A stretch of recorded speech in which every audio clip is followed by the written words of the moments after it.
Welcome to Penrose Learning, where we make understanding easy. You already have basics, Vscode, and a GitHub account. Now install the GitHub Copilot extension and grant permissions. This connects your editor to the model. Once done, open your JavaScript project folder and create a new file named index.js so suggestions target the right language.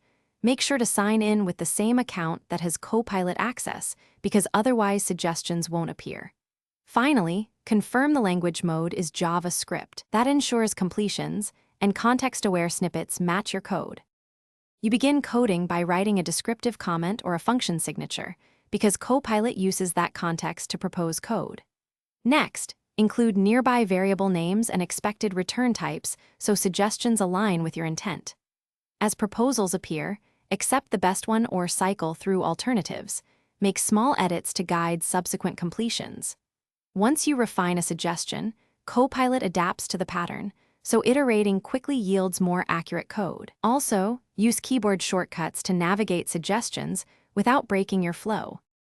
You finish features by running tests or executing node index.js to verify behavior. Copilot helps write code, but you must validate it.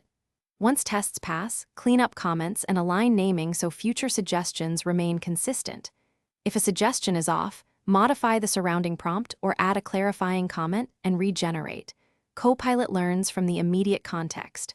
Finally, if suggestions stop appearing, reload the Vscode window. Confirm the Copilot extension is enabled, and make sure your GitHub account still has access. That fixes most issues quickly. Thanks for watching. If this was helpful, leave a like and consider subscribing. See you next time.